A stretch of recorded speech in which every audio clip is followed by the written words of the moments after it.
तो पिछले संडे हमने अध्ययन किया था कि परमेश्वर के पास हर एक विश्वासी के लिए खास योजना है। परमेश्वर हमारे बारे में सोचता है। हमने इस बारे में अध्ययन किया था और अच्छा लगा था कि परमेश्वर हमें से हर एक के लिए सोचता है और परमेश्वर ये आश्वासन भी देता है कि मैं जब भी तुम्हारे बारे में सोचता हूँ अच्छा सोचता हूँ। तो वो जान के मुस्कुराहट तो आनी चाहिए, है ना। अंदर खुशी है तो बाहर मुस्कुराहट आती है। यानी परमेश्वर हमारे लिए हमेशा अच्छा ही सोचता है, हमारे नुकसान के लिए नहीं सोचता। अच्छी बात है, कितना अच्छा परमेश्वर है। इसलिए हमें गीत गाते ना, कितना महान परमेश्वर हमारा। ओके। और परमेश्वर ने उस समय के लोगों से कहा था, और ऐसी परिस्थिति हमारे जीवन में भी होती है कि हम परेशानी या मुसीबत में होते हैं जरूर कुछ समय के लिए, और हम फटाफट बाहर आना चाहते हैं, है ना। लेकिन कई बार परमेश्वर कुछ बोलता नहीं, लेकिन हम जल्दी बाहर नहीं आते। तो जिस तरह इस्राएल से उस समय परमेश्वर ने कहा था 70 साल के बाद मैं तुम्हें वापस ले आऊंगा और तुम्हारे लिए आशा है, तुम्हारे लिए तुम्हारा भविष्य जो है शुद्ध हिंदी में उज्जवल है। लेकिन अभी थोड़े समय के लिए इस तराई में से निकलना होगा। यानी इस तरह साफ शब्दों में परमेश्वर आज वचन में हमसे नहीं कहता, लेकिन जब देर होती है तो कुछ कारण हो सकता है, क्योंकि हमें वर्तमान परिस्थिति दिखाई देती है, लेकिन परमेश्वर को उसके साथ साथ भविष्य भी दिखाई देता है। हम समय पे या समय के अंदर बंधे हुए हैं। हमें बीती हुई बातें याद है काफ़ी हद तक, और वर्तमान की बातें हमारे सामने है, भविष्य के बारे में हमें कुछ नहीं पता। लेकिन परमेश्वर वर्तमान और भविष्य को एक साथ देखता है, यानी समय के अनुसार बंधा हुआ नहीं है परमेश्वर। इसलिए हमें विश्वास रखने की जरूरत है। क्या मतलब? परमेश्वर पर भरोसा रखने की जरूरत है, जिसके हाथ में है हमारा भविष्य। क्योंकि परमेश्वर के पास भविष्य की जानकारी है। हमारा भविष्य कैसे होगा, मेरा भविष्य कैसे होगा, परमेश्वर को पहले से मालूम है, मुझे नहीं मालूम। भरोसा का मतलब है अनदेखी वस्तुओं का विश्वास करना। जो हमें दिख रहा है उस पर विश्वास करना भरोसा नहीं है। वो तो सभी करते हैं, है ना? नहीं करते। पूरी दुनिया देखी हुई वस्तुओं पर विश्वास करती है, अनदेखी वस्तुओं पर या उन वस्तुओं के लिए, उन बातों के लिए जो हमें नहीं मिली है अभी, उसके लिए विश्वास, परमेश्वर और भरोसा करना जो है उसको विश्वास कहता है।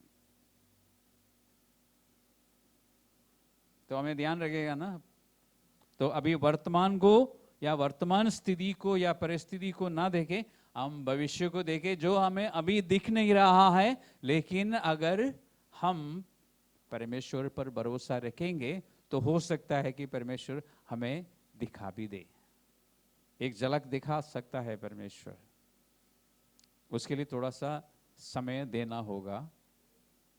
हम बहुत बिजी रहते हैं, हम लोग सब बिजी होते हैं, लेकिन थोड़ा समय अगर निकालेंगे तो हो सकता है परमेश्वर हमें दिखा दे, एक हाईलाइट कर दिखा दे कि ऐसा ऐसा होने वाला है। ओके। एक सवाल मुझसे पूछा गया था, क्योंकि मैंने कहा था कि परमेश्वर की योजनाओं को कोई रोक नहीं सकता, कोई भी ताकत रोक नहीं सकती।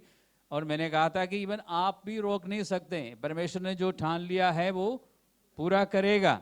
उसके बाद एक सवाल पूछा गया था, वो ये था कि अगर हम परमेश्वर के साथ सहयोग नहीं करेंगे, if you do not cooperate with God, क्या परमेश्वर की योजना पूरी होगी? सवाल अच्छा है ना। और इसका जवाब होना चाहिए, वचन में होना चाहिए, तो हम ढूंढते हैं। लेकिन सबसे पहले आपकी तसल्ली के लिए एक बात बताता हूं। इफिसियों का पहला अध्याय का 11वां पद में, इफिशियंस 1:11, वहां पर हमें ये दिखने को मिलता है कि परमेश्वर अपनी इच्छा के मत के अनुसार सब कुछ करता है। यानी nobody can stop God. God makes everything work out according to His plan. अपनी योजना के अनुसार वो सब कुछ करता है, कोई रोक नहीं सकता. लेकिन ये तो परमेश्वर के बारे में मैंने बताया, लेकिन क्या अगर हम परमेश्वर के साथ सहयोग नहीं करते तो क्या परमेश्वर की वो योजना पूरी होगी? तो ये सवाल जब मुझसे पूछा गया था तो मुझे सबसे पहले एक घटना याद आई.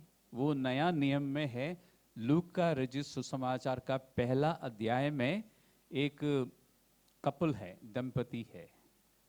साधारण हिंदी में क्या बोलेंगे? एक जोड़ा है जो काफी बूढ़े हो चुके थे और शादी के बाद निरंतर प्रार्थना रही कि परमेश्वर हमें एक बेटा चाहिए या एक बच्चा चाहिए, नहीं मिला. लेकिन बुढ़ापे में परमेश्वर ने एक स्वर्गदूत भेजा उनके पास. उनको कहा कि, उनको नहीं, सिर्फ हस्बैंड को कहा, जकरिया या हिंदी में कैसे है? जकरिया. ओके. कहा कि तुम्हारा एक बेटा होगा, उसको यूहन्ना नाम देना, जॉन नाम देना, जॉन द बैप्टिस्ट. लेकिन सारी बातें बता दी और वो क्या क्या करेगा ये भी बताया. लेकिन जकरिया ने कहा कि लेकिन ये कैसे हो सकता है, हम दोनों बूढ़े हो चुके हैं. उसके बाद क्या हुआ? स्वर्गदूत ने कहा कि जो परमेश्वर ने ठान लिया है वो होकर ही रहेगा, और जब तक ये पूरा नहीं होगा तुम बात नहीं कर सकोगे, तुम्हारा मुंह बंद रहेगा, यानी तुम मौन व्रत में रहोगे. मुंह खोल नहीं सकोगे, बात नहीं कर सकोगे. और फिर जॉन द बैप्टिस्ट पैदा हुआ और पैदा होने के 8वें दिन उस समय के यहूदियों के प्रथा के अनुसार उसका खतना होना जरूरी था. उस दिन उसको नाम रखा गया और पूछा गया तो ये बोल नहीं सकता था, तो उसने टैब मंगवाया, अपने टैब में लिखा. तो टैब उस समय में ही था, हम सोचते कि 21वीं सेंचुरी का है. टैब उस समय था, उसने टैब में लिखा. उस समय अलग सॉफ्टवेयर था, अब आजकल अलग सॉफ्टवेयर से, लेकिन जो उस समय था उसमें लिख दिया कि जॉन, उसका नाम यूहन्ना है. तब वो मुंह खोला और बोल सका. तो परमेश्वर ने जो करना था परमेश्वर ने नहीं किया, उसने कोऑपरेट नहीं किया था, उसने विश्वास नहीं किया था, तभी परमेश्वर ने किया. तो परमेश्वर कर सकता है.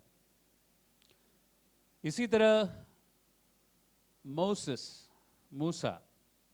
को परमेश्वर ने कहा कि तुम्हें इजिप्ट जाना है या मिस्र देश जाना है और मेरे लोगों को वहाँ से छुड़ा के लाना है. तो वो कुछ कुछ एक्सक्यूजेस देने लगे और अंत में परमेश्वर की डांट पड़ी. तो कहा चल मैं चलता हूँ, ठीक है. ऐसा ही हुआ ना. तो परमेश्वर ने जो मूसा से काम करवाना था मूसा ने कर लिया ना. ओके. इसके बाद और उदाहरण देता हूँ पुराने नियम से.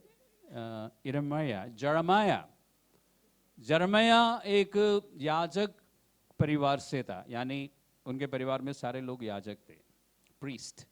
तो उसको भी क्या बनना था, और वो अपना घर में पहलौठा था. पहलौठा समझते हैं ना, पहला बेटा था, ज्येष्ठ पुत्र. तो उसको भी क्या बनना था? याजक ही बनना था, प्रीस्ट ही बनना था. पहला बेटा है. लेकिन परमेश्वर ने उसको क्या करने के लिए बुलाया? भविष्यवक्ता होने के लिए. तो थोड़ा सा परेशान भी हो गया होगा. और वो जवान था, ही वॉज अ यूथ. तो उसने कहते मैं तो वैसे भी जवान हूँ, मतलब लड़का हूँ. हिंदी में लिखा है मैं बालक हूँ या लड़का हूँ, ऐसा कुछ लिखा है. I am only A youth. तो परमेश्वर ये कैसा हो सकता है? तो यिर्मयाह को डांटनी पड़ी. परमेश्वर ने एक पहला अध्याय में आपको मिलेगा यिर्मयाह पहला, आप तो आप पहुंच गए होंगे वहां पे. पहला अध्याय का पहला पद से पढ़ना शुरू कीजिए और शायद 6वें पद में परमेश्वर ने उसको बादाम की एक टहनी दिखाई, a branch of the almond tree. और परमेश्वर ने पूछा कि तुम्हें क्या दिखाई पड़ता है? उसने कहा कि मैं देख रहा हूं कि एक बादाम की टहनी. परमेश्वर ने कहा कि तुम ठीक देख रहे हो, मैं बहुत जल्दी ही अपने वचन को पूरा करूंगा क्योंकि मैं जागरूक हूं. ये लिखा है आई एम जागरूक हूं. क्या लिखा है? मैं जागरूक हूं. I am watching over. अभी ये आप जब हिंदी में या इंग्लिश में पढ़ते हैं ओमन ट्री और हिंदी में बादाम का पेड़, तो और उसका और जागरूक रहने का आपको कोई कनेक्शन नहीं दिखता।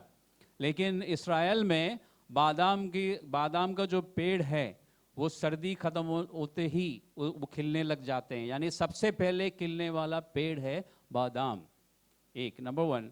नंबर टू, बादाम का पेड़, इब्रू भाषा में बादाम का पेड़ और जागरूक रहना दोनों सुनने में एक जैसा लगता है।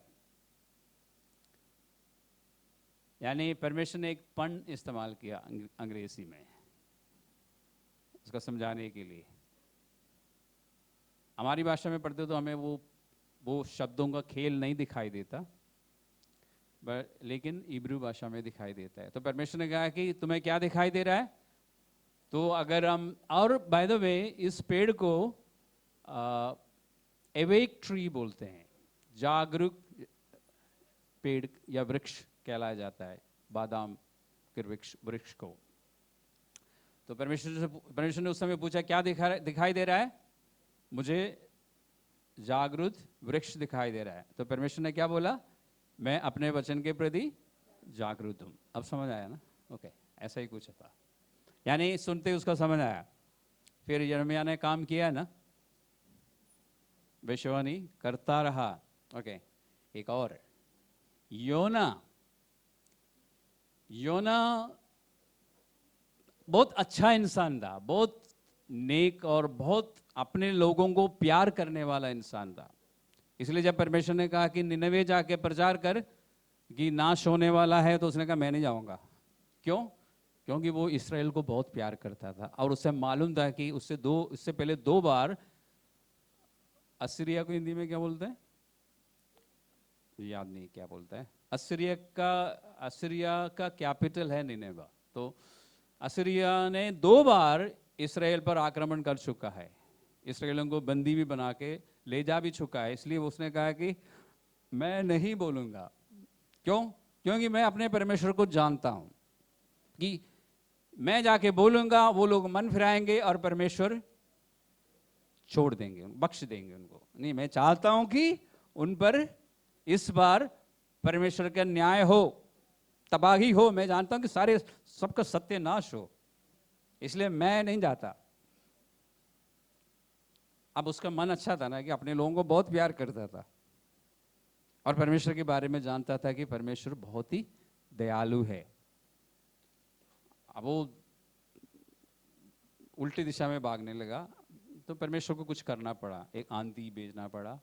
फिर आंधी के बाद सारे लोगों ने उठा के उसको समुद्र से बाहर, मतलब समुद्र से नहीं, जहाज से बाहर फेंका। उसके बाद फिर परमेश्वर को एक और भी काम करना पड़ा, एक मछली को भी तैयार रखना पड़ा उसको निगलने के लिए। फिर 3 दिन 3 रात तो उस मछली के पेट में उसको रहना भी पड़ा।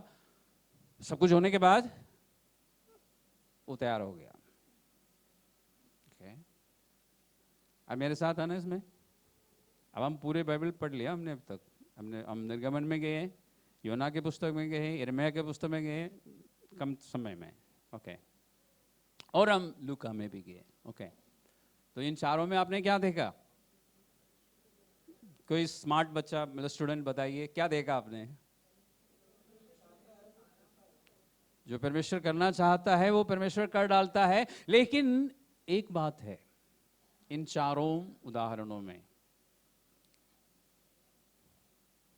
जकरिया और एलिजाबेथ, एलिशाबा, राइट, हिंदी में एलिजाबेथ और जकरिया के लिए सिर्फ एक बच्चा पाने की बात नहीं थी। उनके लिए सिर्फ बच्चा, चलो बुढ़ापे में भी एक बच्चा मिल गया तो ठीक है, लेकिन परमेश्वर के लिए सिर्फ इतना नहीं था। वो बच्चा आने वाला मसीहा के लिए रास्ता तैयार करने के लिए आया था, इस्राएलियों के लिए बताने के लिए आया था कि वो मसीहा आने वाला है, इसलिए तैयार हो जाओ। और उसके पिताजी ने जिस दिन उसका नाम दिया, उस दिन उसके लिए भविष्यवाणी की, बहुत लंबी भविष्यवाणी है। उसमें यह भी बताया था कि तू परमेश्वर के लोगों को बताएगा कि पापों के अंगीकार करने से, यानी मन फिराव के द्वारा उनको उद्धार कैसे मिल सकता है। ये तो उनको बताएगा, उनको तैयार करेगा ताकि वो अपने मसीहा को मसीहा का स्वागत कर सके और फिर विश्वास कर सके। तो यूहन्ना, एलिशाबा और जकरिया के लिए सिर्फ हम एक बच्चा मिल रहा है बुढ़ापे में, लेकिन परमेश्वर के लिए वो परमेश्वर के अपने लोगों से जुड़ा हुआ बच्चा था, यानी उनका भविष्य से जुड़ा हुआ। इसका मतलब वो एक साधारण बात नहीं थी। इसी तरह मूसा से जब परमेश्वर ने बात करी तो जो 40 साल भेड़ों को चरा रहा था, इससे पहले 40 साल महल में था इजिप्ट में, फिर 40 साल जत्रो के साथ, ससुर जी के साथ भेड़ों को चराता था। उस आदमी को एक उससे हटके कुछ काम देने वाली बात नहीं थी। अपने लोगों को मिस्र के गुलामी से छुड़ा के कनान देश तक पहुंचाने में, उनकी अगुवाई करने में, उनको परमेश्वर की विधि बताने के लिए, परमेश्वर की व्यवस्था देने के लिए उसको बुलाया था। तो उसका काम सिर्फ पर्सनल एक छुटकारा नहीं था कि हम पे बहुत साल हो गए नौकरी करते हुए, कोई प्रमोशन नहीं है, तो कुछ ऑल्टरनेट ढूंढना है ना, बेटर अपॉर्चुनिटीज जहाँ पे मेरी ग्रोथ हो। आज की भाषा में ऐसे ही बोलते ना, ठीक है। तो ऐसा सिर्फ उसके लिए, मूसा के लिए सिर्फ अपॉर्चुनिटी, अवसर था, लेकिन परमेश्वर के लिए बहुत बड़ा मकसद था। यिर्मयाह के केस में क्या है? उस समय इस्राएल की यानी परमेश्वर के अपने लोग बंदुआई में हैं, बाबिलोन यानी बाबुल देश में है, और उनको बताना है कि तुम्हें वहीं रहना है। और ये जो कुछ भी हुआ है परमेश्वर की आज्ञाओं का पालन ना करने से और दूसरे देवी देवताओं के पीछे भागने से हुआ है, ये सब कुछ उनको समझाना था और समझाने के कारण भुगतना भी था। यिर्मयाह की पुस्तक आपने पढ़ी है तो आपको पता है कि उसके साथ क्या क्या हुआ था। तो इसमें भी हम क्या देखते हैं? परमेश्वर की योजना सिर्फ पर्सनल योजना नहीं थी यिर्मयाह के लिए। इसलिए परमेश्वर ने मूसा का तो डांट पड़ने से बात समझ आई, यिर्मयाह को थोड़ा सा प्रकाश देने से समझ आया, जकरिया का मुंह बंद रखने से उसको समझ आया, योना को जैसे आप जानते हैं आंधी और तूफान और फिर समुद्र में फेंक दिए जाना, उसके बाद मछली के पेट में रहना, ये सब कुछ होने के बाद उसके बाद समझ आई। योना के द्वारा भी परमेश्वर की योजना थी एक अन्य जाति देश के लिए। इसलिए परमेश्वर ने उसको समझाया, और परमेश्वर को मालूम था कि ये सीधी तरह नहीं समझेगा, मूसा की तरह नहीं समझेगा, ना यिर्मयाह की तरह समझेगा। इसलिए इसका मतलब आपको और मुझको किसी भी योजना के लिए जब परमेश्वर चुनता है, या आपके और मेरे जीवन में परमेश्वर की जब कोई योजना होती है, तो क्या परमेश्वर को पहले से मालूम नहीं है कि हम करेंगे या नहीं करेंगे? परमेश्वर को मालूम है, और कैसे मनाना है, कैसे करवाना है, परमेश्वर को मालूम है। सृजनहार है, हमारे विषय में अच्छी तरह जानता है, हम क्या है, कौन है, परमेश्वर को मालूम है। सृजनहार को सब कुछ पता होता है ना। तो इसलिए ये इन चारों के केस में हम देखते हैं कि उनके लिए जो भी योजना रही है परमेश्वर की, वो योजना पूरी एक समाज से जुड़ी हुई थी, या तो कलीसिया से, पूरी कलीसिया से, या पूरे शहर के लिए, या पूरे देश के लिए। तब परमेश्वर ऐसा करता है, जैसे हमने इन 4 उदाहरणों में देखा है।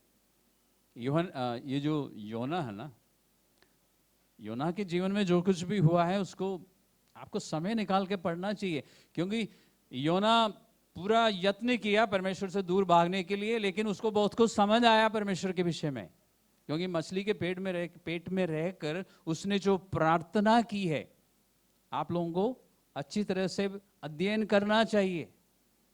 मैंने पहले भी कहा है, उस प्रार्थना को देखिए। बाइबल कहती है कि योना ने प्रार्थना की, शुरुआत दूसरा अध्याय में, योना का दूसरा अध्याय में, मछली के पेट में रह के योना ने इस तरह से प्रार्थना की।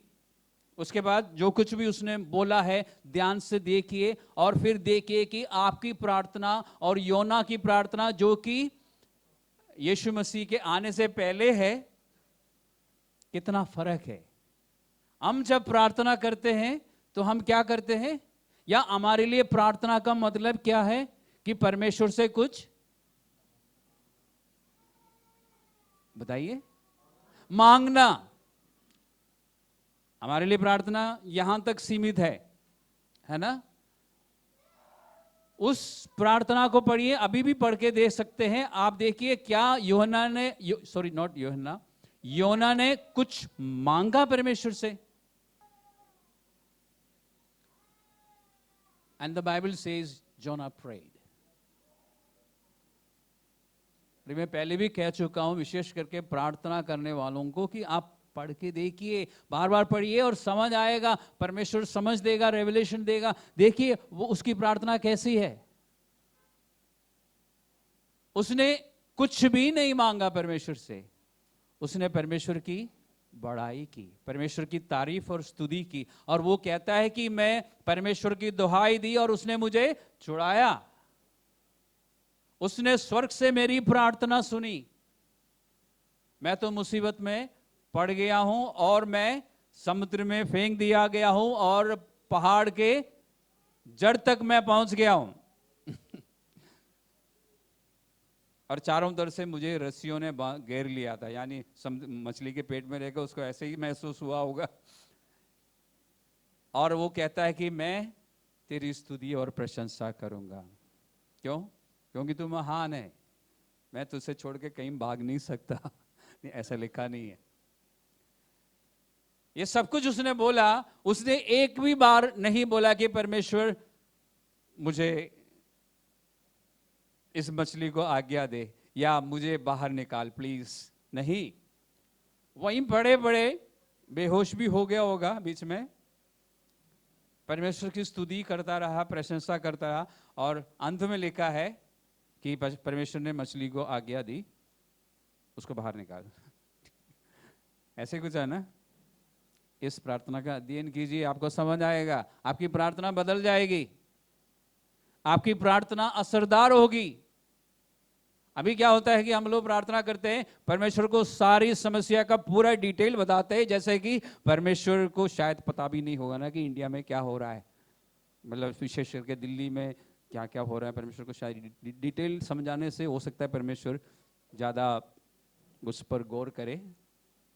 सीधा मैं बोलूँ कि परमेश्वर ये समस्या है तो परमेश्वर बोले ये छोटी समस्या। अगर मैं डिटेल में समझाऊंगा तो क्या है, वो समस्या की गंभीरता को परमेश्वर समझेंगे, फिर शायद में। और फिर परमेश्वर बहुत बिजी है। लोग दो पार्ट मैं अक्सर लोगों की प्रार्थना ध्यान से सुनता हूं। लोग बड़े विस्तार से समझाते हैं परमेश्वर को, 5 मिनट लेते हैं समझाने में कि समस्या क्या है, ठीक है। और जब उनको तृप्ति होती है कि परमेश्वर को समझ आ गया है तो परमेश्वर को एडवाइस देते हैं। अब परमेश्वर इसलिए तो ऐसा ऐसा कर, ऐसा ऐसा कर, पूरे 2 मिनट लगा के बताते कि कैसे करना है। परमेश्वर बिजी है ना, परमेश्वर को बहुत सारी बातें सोचना है, सुपर कंप्यूटर है, मैं थोड़ा सा इनपुट दे देता हूँ, परमेश्वर तेरा काम मैं आसान कर देता हूँ तो ऐसा कर। क्या ये मैं सही बोल रहा हूँ? हम ऐसा करते हैं ना प्रार्थना में। इस प्रार्थना को पढ़िए। और इस तरह नया नियम में कितनी सारी प्रार्थनाएं हैं, और मैंने एक बार गलती से आपको पूरी लिस्ट बना के दे भी दिया था, उसके बाद पूछा तो किसी को याद ही नहीं है कि ऐसा कुछ हुआ भी है। एक बार मैंने लोगों से पूछा था, मैंने एक ग्रुप में डाला है all the prayers of the new testament. अच्छा आपने किया था, एक बार फिर भेज दो। क्या क्यों, किस लिए भेजूं? ताकि फिर हम भूल जाएं। नया नियम की प्रार्थना को आप सिर्फ पढ़ो मत, उसका अध्ययन कीजिए, आंखें खुल जाएगी और आपकी प्रार्थना बदल जाएगी। पवित्र शास्त्र में लिखा है कि धर्मी जन की प्रार्थनाओं के प्रभाव से बहुत कुछ होता है। होता जरूर है, लेकिन प्रार्थना, अगर हमारी प्रार्थना वचन के अनुसार हो, अगर हमारी प्रार्थना परमेश्वर की पवित्र आत्मा की अगुवाई में हो तो जरूर होगा। आपको प्रार्थना के बारे में जब कुछ कुछ समझ आएगा ना, ये भी समझ आएगा कि इतने सालों से हम बेकार की प्रार्थनाएं कर रहे थे, ये तो परमेश्वर करुणा का सागर है, इसलिए कई बार ओके कर देता है। हमारी प्रार्थनाएं वचन के अनुसार होनी चाहिए। अगर हम सही माने कनेक्ट हो जाए ना प्रार्थना में, तो हमें बहुत कुछ बोलने की जरूरत नहीं है। मूसा ने प्रार्थना की थी ना अपनी बहन के लिए, क्या नाम था उसका? मरियम। ओके, बीमार हो गई थी, और उस समय जब स्किन में कुछ इन्फेक्शन होता है तो 7 दिन क्या क्या करना था?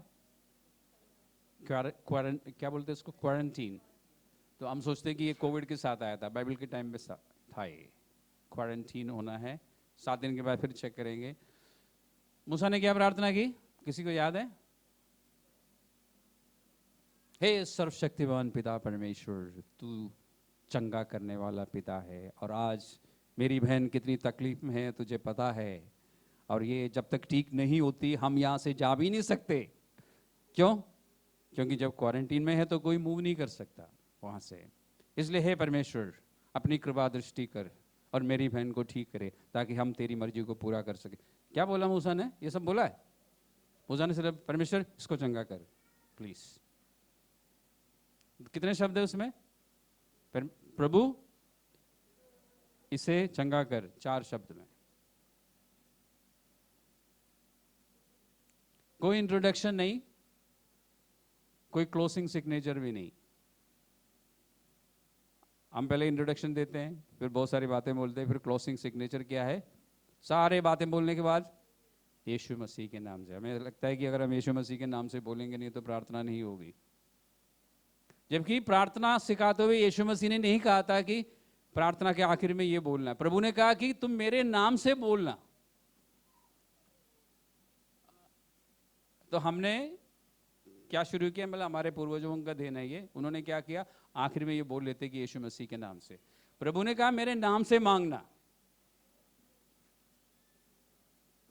यानी मेरी वजह से। यानी अगर मैं साधारण भाषा में आपको समझाऊं, बुरा लग सकता है लेकिन बात समझ आए तो बहुत अच्छा लगेगा। हम अपनी औकात में कुछ नहीं मांग सकते परमेश्वर से। वैसे ये औकात शब्द उर्दू में बहुत सुंदर शब्द है, लेकिन हमारी दिल्ली में यूसेज इसका बहुत खराब है, इसलिए मैं कह रहा हूं। अपनी औकात में हम कुछ नहीं मांग सकते, लेकिन यीशु मसीह में होकर हम सब कुछ मांग सकते। ये है यीशु मसीह के नाम से मांगने का मतलब। मसीह में होकर या मसीह में होने के कारण हम पिता से मांग सकते हैं। कुछ कुछ समझ आ रहा है? तो आज से कुछ लोग आपस में बात कर रहे हैं कि हम मूसा की तरह मांगेंगे, समय वेस्ट नहीं करेंगे। आप मांग सकते हैं। मूसा ने ऐसा क्यों मांगा? क्योंकि मूसा अपना परमेश्वर को जानता था। आप जब जाने लगेंगे ना, आप भी ऐसे ही बोलेंगे, पिता प्लीज कर दे। आपको मालूम है कि हो जाएगा। नया नियम में यीशु मसीह ने एक बार 5 रोटी और 2 मछलियों से, और एक बार शायद 7 रोटी, ओके। तो वहां पर लिखा है, वो यूहन्ना का 6वें अध्याय में शायद, वहां में मिलेगा ना कि यीशु मसीह ने स्वर्ग की ओर देखा और धन्यवाद किया। इतना ही किया ना? परमेश्वर यीशु मसीह ने 5 मिनट की प्रार्थना नहीं की। यीशु मसीह ने स्वर्ग की ओर देखा और धन्यवाद किया। उसके बाद थोड़ा सा आगे जाके ये लिखा भी है, पवित्र आत्मा ने लिखवाया है कि जहां पर यीशु मसीह ने, प्रभु ने रोटी तोड़ने से पहले धन्यवाद दिया था। तो परमेश्वर को जानने से anyway, आज हमारा विषय यह नहीं है। कई बार मैं जोश में आ जाता हूं और अपने विषय से थोड़ा सा हट के चला जाता हूं और आपको बताना शुरू करता हूं।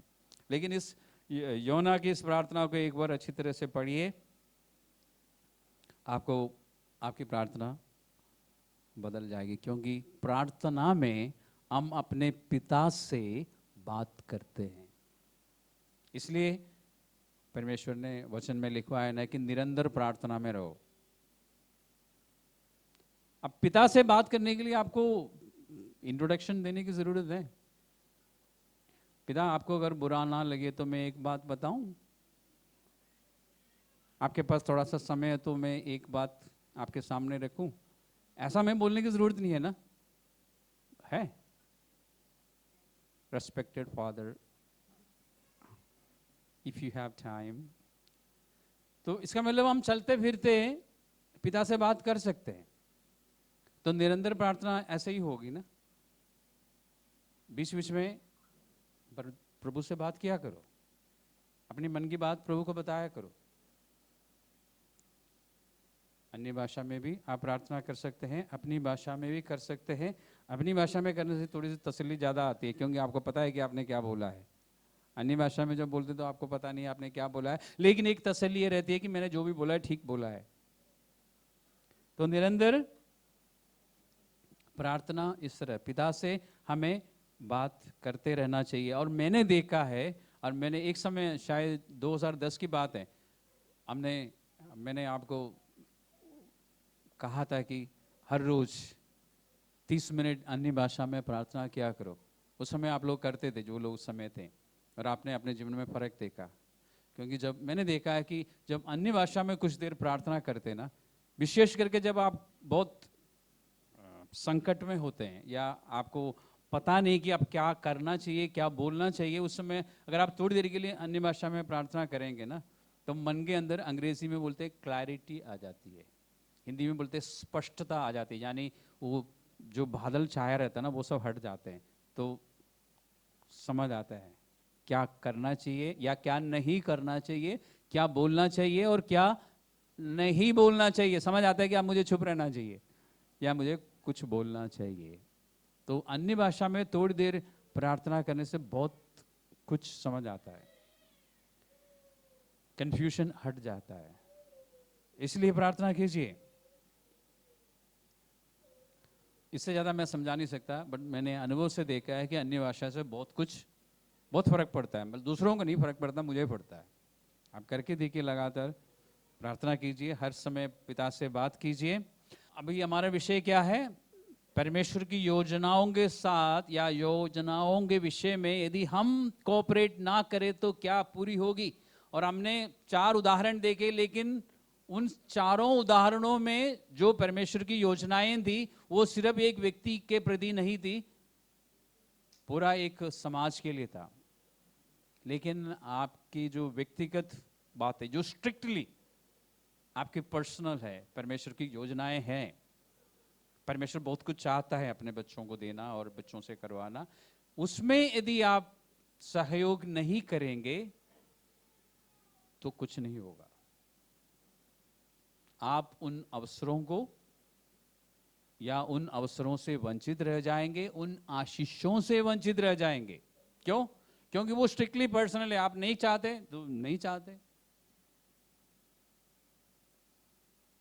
जहां तक मेरी समझ है, अभी हो सकता है आज से 5 साल बाद मैं और भी कुछ इससे अलग समझाऊं।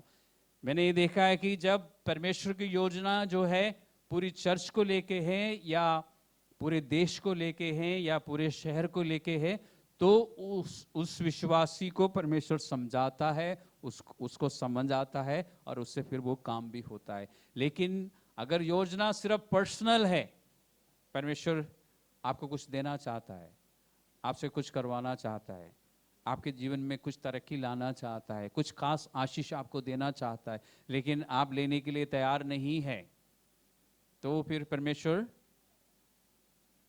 को करने की जरूरत नहीं है। क्यों? क्योंकि वो जो योजना अगर नहीं पूरी होती तो और किसी को कोई फर्क नहीं पड़ेगा, सिर्फ आपको ही फर्क पड़ेगा। इसलिए मुझे लगता है कि ऐसी सूरत में परमेश्वर कुछ नहीं करेगा। इसलिए कई बार हम परमेश्वर की आशीषों से वंचित रह जाते हैं, कई अवसर हम खो बैठते हैं। कई बार लोग बात करते हैं कि मैं बहुत कुछ करना चाहता हूं, सिर्फ बात करते हैं कि मैं परमेश्वर के लिए, जैसे एक जन ने मुझे कहा था, मुझे नौकरी मिलने के बाद मैं एक सीएल लूंगा जरूर और पूरे दिन बैठ के प्रार्थना करूंगा नौकरी मिलने के बाद। अब नौकरी नहीं है, वेले है। समझ आया आपको? समझ आया ना? यह हकीकत में एक ने बोला है, एक बार मुझे नौकरी मिल जाए ना, मैं जरूर सीएल लूंगा एक और बैठ के पूरा दिन प्रार्थना करूंगा। अब क्यों नहीं कर रहा है? अब मैं आलसी हूं, मतलब बोला नहीं, मैं बता रहा हूं।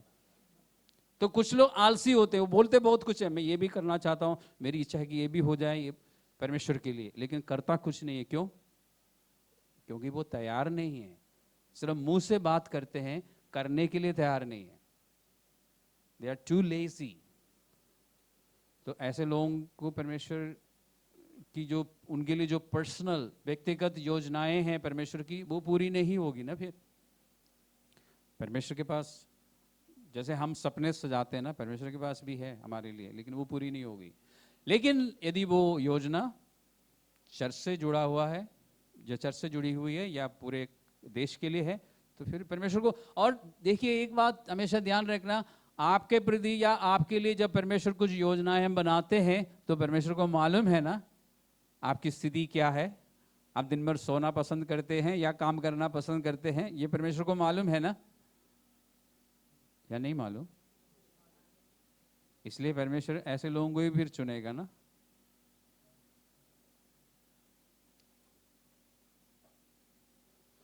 तो शायद आपको मैंने जवाब दे दिया।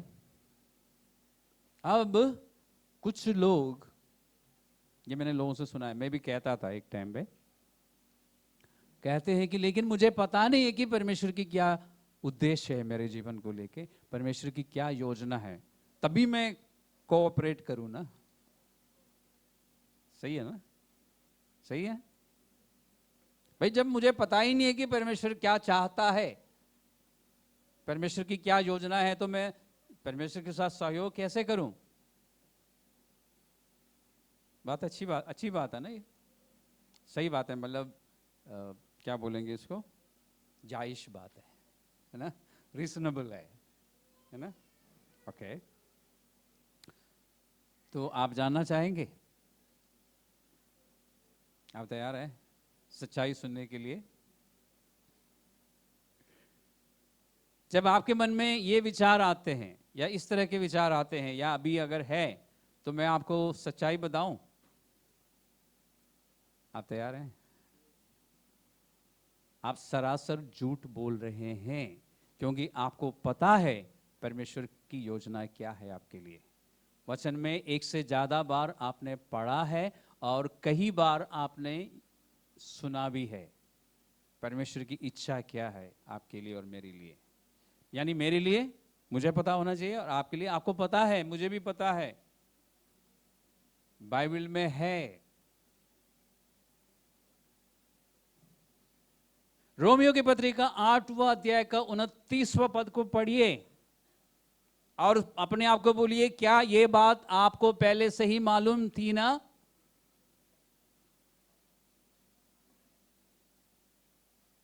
रोमन्स चैप्टर 8 वर्स 29 पढ़िए।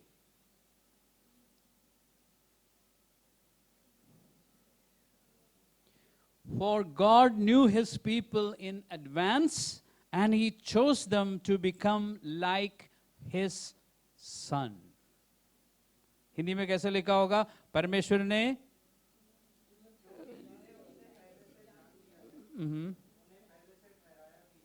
पहले से ठहराया भी है, उसके बाद तो कारण क्या है कि उसके पुत्र के स्वरूप में हो। तो परमेश्वर का मकसद क्या है, उद्देश्य क्या है, योजना क्या है आपके लिए और मेरे लिए? कि मैं और आप परमेश्वर के पुत्र यानी यीशु मसीह की तरह बन जाए, हो जाए। अंदर काम हो चुका है, बाहर होना जरूरी है। परमेश्वर की योजना पता चला, पता पहले से पता था, अब फिर से देखा ना आपने। अब आप नहीं कह सकते, आज तक आप अपने आप को झूठ बोलते रहे, मैं भी बोलता रहा हूं कि पता नहीं परमेश्वर की क्या, परमेश्वर की मर्जी ये है। इसके लिए आप कितना यत्न करते हैं, इसके साथ आप सहयोग करते हैं? हाथ मत खड़ा करना, अपने आप से पूछिए, आपने कितने बार इस परमेश्वर के इस वचन के अनुसार, यानी परमेश्वर की योजना पता चली, उसके साथ या उसके अनुसार परमेश्वर के साथ आपने सहयोग किया है? पूछिए जरा, आंखें बंद करके, ताकि मैं आपके इमोशंस ना देख सकूं। एक बार अपने आप से पूछिए, देखिए। हकीकत ये है कि नहीं करते, हम नहीं करते। हमारे पास बहुत सारे रीजंस हैं। यीशु मसीह के तरह होने के लिए होने का मतलब क्या है? एक सवाल पूछता हूं आपसे, आपका उद्धार हो चुका है? मेरा भी हो चुका है। लेकिन एक बात है, आपके और मेरे जीवन में सिर्फ हमारी आत्मा में उद्धार हो चुका है, सिर्फ आत्मा की उद्धार हो चुका है। Only your spirit has been born again. Salvation जो है, उद्धार जो है, सिर्फ आत्मा को मिली है। शरीर को कब मिलेगा? क्या ये शरीर बीमार हो जाता है? पक्का है ना? कमजोर हो जाता है? क्यों? क्योंकि शरीर को अभी उद्धार नहीं मिला है। कब मिलेगा? पुनरुत्थान के दिन, जिस दिन यीशु मसीह बादलों में प्रकट होगा और हम सब जी उठेंगे, उस समय एक नया शरीर मिलेगा। वो शरीर कभी मरेगा नहीं, वो कभी बीमार नहीं होगा। तो उद्धार के विषय में ध्यान रखना, उद्धार जो है, साल्वेशन जो है, सिर्फ आत्मा को मिला है। आत्मा जो है परमेश्वर के साथ जुड़ी हुई है, वो बिल्कुल ठीक है, लेकिन शरीर कमजोर है अभी। अब आत्मा और शरीर के बीच में एक और है। वो क्या है? आपकी प्राण है, आपका दिमाग, आपकी भावनाएं, आप जहां बड़ा विचार करते हैं, उसका भी तो उद्धार होना है। वो कब होगा? वो कब होगा? वो अभी होगा, इन दिनों में होगा। बाइबल में लिखा है ना, अपने अपने उद्धार के लिए यत्न करो, फिलिपियों की पत्री में। इसलिए उद्धार, आत्मा में उद्धार पाने के बाद परमेश्वर ने आपको कलीसिया में इसलिए रखा है ताकि कलीसिया में रहकर आप अपने मन के विचारों को बदल सकें।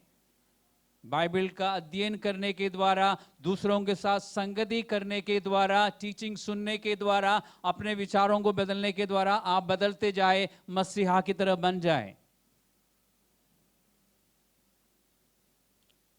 तो बाकी सारी बातें भूल जाइए। परमेश्वर की योजना, ये योजना पूरी करने की कोशिश कीजिए आज से। इसके लिए आपको क्या करना होगा? निरंतर पिता से बात करनी होगी।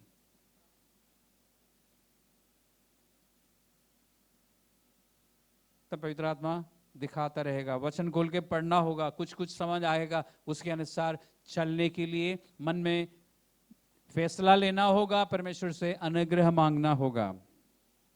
क्योंकि ये सबसे जरूरी बात है आपके और मेरे जीवन में, यीशु मसीह के समान बन जाना। इसलिए इफिसियों के पत्र में, जिसमें हम अध्ययन कर रहे थे, वहां पे लिखा ना, झूठ बोलने वाला क्या करे? और झूठ बोले, अब से झूठ ना बोले। ओके। और चोरी करने वाला, डकैती की नहीं, क्या लिखा है? चोरी ना करे। इसका मतलब बहुत सारे विश्वासी विश्वास में आने से पहले चोर थे, चोरी करने वाले थे, और विश्वास में आते ही वो क्या करेगा?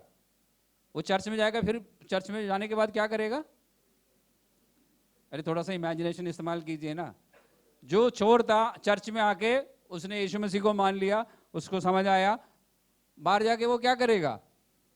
बाहर जाने की जरूरत क्या, यहीं से ही जाते हुए किसी किसी का सेल फोन गायब हो जाएगा। क्यों? क्योंकि जो काम वो पहले करता था वो ही करेगा वो, कुछ लोगों को छोड़ के। कुछ लोगों को एकदम कुछ लोगों में एकदम बदलाव आता है, यानी आत्मा में साल्वेशन शुरू हो जाता है। बाकी लोगों को समय लगता है। इसलिए अगले संडे चर्च आएंगे तो बोलेंगे पिछले संडे हमारी चोरी हुई थी, हम प्रार्थना करते हैं कि वो मिल जाए, तो इसकी दिल, जो जिसने चोरी की उसके दिल की धड़कन बढ़ेगी, चोरी तो मैंने की थी। हो सकता है आगे आके बोले कि सॉरी, मैं चुका नहीं सकता, क्यों, मैंने बेच दिए, पैसे हैं मेरे पास, आपको सबको थोड़ा थोड़ा दे सकता हूँ, जो भी है। फिर वो चोरी करना धीरे धीरे छोड़ देगा। तब वो धीरे धीरे क्या हो रहा है उसमें? वो मसीहा की तरह बन रहा है। जो लोग चुगली करते हैं, जब पहले करते थे, चर्च में आते ही, यानी यीशु मसीह को पाते ही चुगली करना बंद करते हैं। सच बोलिए ना। नहीं करते। अगर होता है तो फिर बाइबल में ये नहीं लिखवाता ना, परमेश्वर चुगली मत करना। नया नियम में विश्वासियों के नाम पे लिखी हुई पत्रियों में क्यों लिखा है कि चुगली एक पाप है? क्यों लिखा है? कुछ समझ आ रहा है आपको? तो अपने अपने जीवन को देखिए। हमने विश्वास में आने के बाद झूठ बोलना कि कहां तक छोड़ दिया हमने, चुगली करना कहां तक छोड़ा हमने, दूसरों पर दोष लगाना। अपने आप को देखिए, कितना आप देंगे आउट ऑफ 10? अपने आप को कितना देंगे? देखिए 0.005 कितना देंगे आप?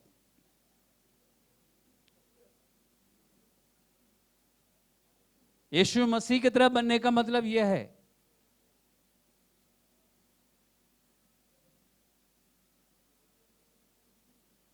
इस तरह बहुत सारी बातें हैं ना। जब बाइबल पढ़ते हैं तो लिखा है कि ऐसा मत करना, किसी चीज के लिए लालच मत करना।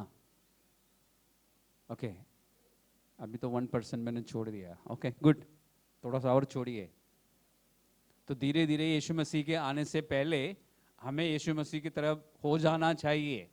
उसके लिए परमेश्वर ने वचन दिया है, पवित्र आत्मा दिया है, और आपको कलीसिया में रखा है ताकि आपको बीच बीच में पता भी चले कि आप कितना लालच करते हैं, कितनी चुगली करते हैं, कितने आप झूठ बोलते हैं, कितनी चोरी करते हैं। ये सब कुछ आपको पता लगता है, क्योंकि एक दूसरे से बात करते हुए पलपटी खुल जाती है।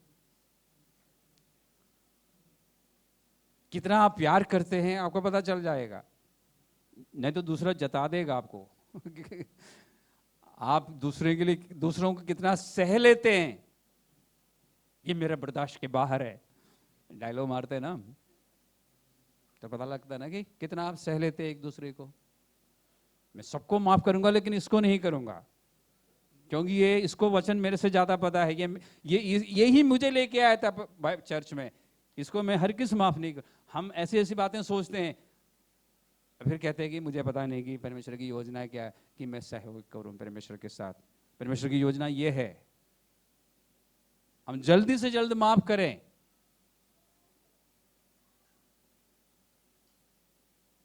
परमेश्वर चाहता है कि हम नम्र बन के रहे, दूसरों को खुद से भी ज्यादा आदर के योग्य समझे।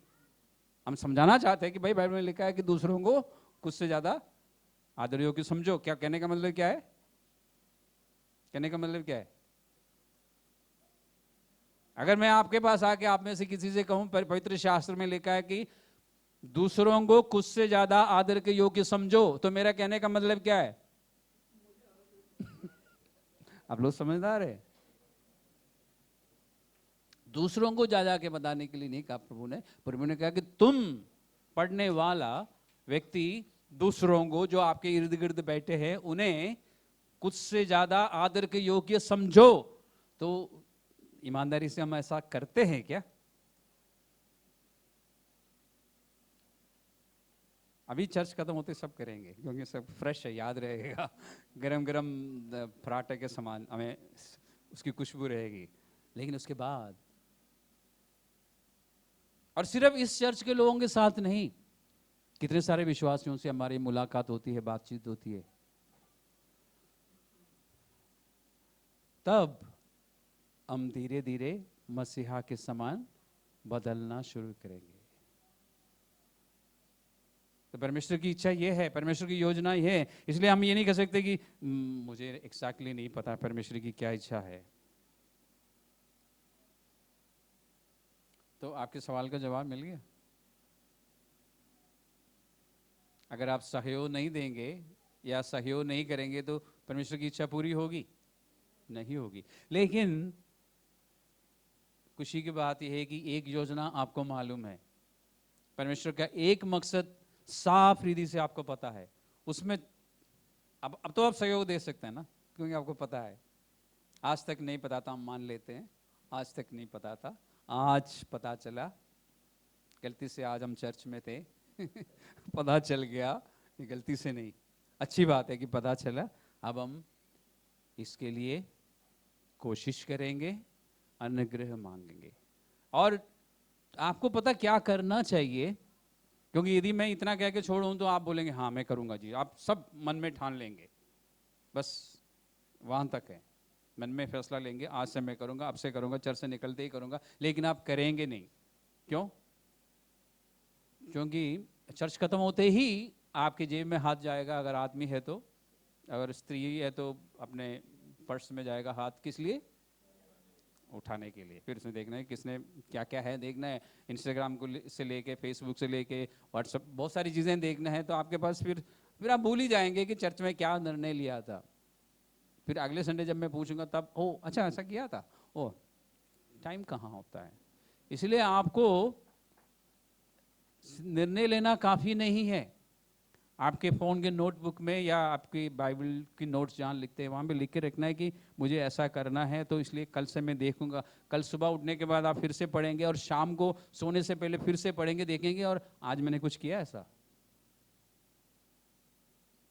ईमानदारी से देखना है, तब आपको पता लगे नहीं मैंने आज तो खूब झूठ बोला है, चुगली की है, दोष लगाया है, कुड़कुड़ाया है, जो भी आप करते हैं मैंने ये किया है, मैंने बैठ के बुरा सोचा है सो के लिए, ओके तो इसका मतलब आज मैंने कुछ किया नहीं, ठान लिया था संडे को, मंडे आते ही नहीं हुआ, तो परमेश्वर मुझे सहायता चाहिए। परमेश्वर के बिना, यीशु मसीह की सहायता के बिना आप नहीं कर सकते।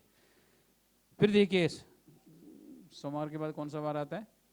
मंगलवार। मंगलवार को सुबह फिर से देखिए क्या लिखा है, ये सब कुछ मुझे करना है, मुझे या कम से कम इस जगह पे मुझे ठीक होना है। सारी बातों को एक साथ करना थोड़ा मुश्किल है। अगर आप में झूठ बोलने की आदत ज़्यादा है तो मैं कम बोलूँगा दिन में। अभी तक दिन में 100 बार बोलता था, आज मैं 90 कितना लिखूं? लेट अस बी रियलिस्टिक, 99 लिख देते हैं ठीक है, ठीक है, हंसने के लिए नहीं। कुछ लोग लिखेंगे मैं 50, ओके, कुछ लोग बोलेंगे यार मैं ज़्यादा बड़ा चढ़ा के नहीं लिखूंगा, जितना हो सकता है चलो 90 लिख देता हूँ, ठीक है। फिर शाम को देखिए, रात को सोने से पहले कितनी बार आपने झूठ बोला है। जब तक आप ऐसा नहीं करेंगे ना, आप प्रभु के समान नहीं बनेंगे। आप जैसे अभी है वैसे आज से 5 साल बाद भी होंगे।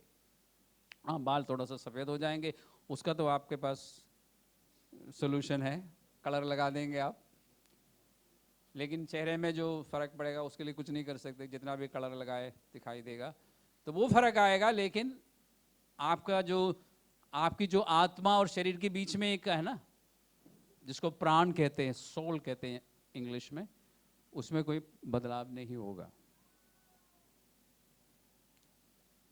अब परमेश्वर की एक योजना हमें समझ आई है तो अभी से हम करना शुरू करेंगे। उसके लिए थोड़ी सी आपको मेहनत करनी होगी, लिख के रखना होगा, थोड़ा सा एक्सरसाइज करना होगा, नहीं तो आप भूल जाएंगे। जैसे मैंने आपको बताया आप भूल जाएंगे।